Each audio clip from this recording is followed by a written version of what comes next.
পুলিশের সাবেক মহাপরিদর্শক বেনজির আহমেদ ও এনবিআর কর্মকর্তা মতিউর রহমানকে সম্পদের হিসাব জমা দেওয়ার নোটিশ দিয়েছে দুর্নীতি দমন কমিশন দুদক। তাদের বিরুদ্ধে মামলার প্রস্তুতির অংশ হিসেবে এই নোটিশ দেওয়া হয়েছে।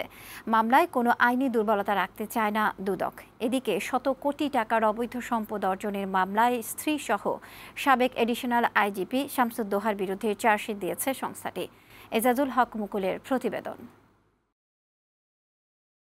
গেল ২ মাস ধরে সাবেক আইজিপি বেনজির আহমেদের বিপুল সম্পদের তথ্য প্রকাশিত হয়েছে।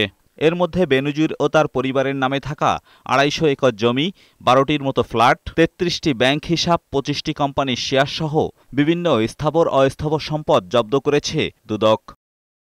একইভাবে ছাগলকাণ্ডে আলোচিত এনবিআর কর্মকর্তা মতিউর রহমান ও তার পরিবারের নরসিংদী, ফেনী সহ দেশের বিভিন্ন স্থানে হাজার কোটি টাকার সম্পদের তথ্য জনসম্মুখে এসেছে দুদকের অনুসন্ধানে। তাদের দেশত্যাগেও নিষেধাজ্ঞা দিয়েছে আদালত।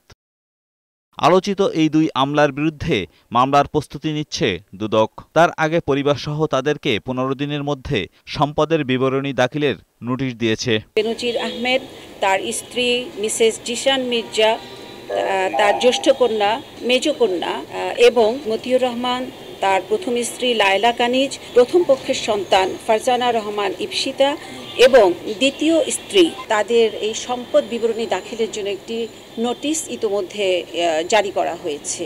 একই দিনে বিপুল পরিমাণ অবৈধ সম্পদ অর্জনের অভিযোগে বিআইডব্লিউটি এর সাবেক চেয়ারম্যান ও অবসরপ্রাপ্ত এডিশনাল আইজিপি শামসুজ্জোহা খন্দকার ও তার স্ত্রী ফেরদৌসী সুলতানার বিরুদ্ধে মামলার চার্জশিট দিয়েছে দুদক। ফেরদৌসী সুলতানা খন্দকার ও তদন্তে আগত তার আসামি ডক্টর মোহাম্মদ শামসুদ্দোহা খন্দকারের বিরুদ্ধে চার্জশিট ইতিমধ্যে দাখিল করা হয়ে গেছে। তদন্তে তাদের বিরুদ্ধে ১৩০ কোটি টাকার অবৈধ সম্পদের প্রমাণ পেয়েছে সংস্থাটি। এজাজুল হক মুকুল, বৈশাখী সংবাদ, ঢাকা।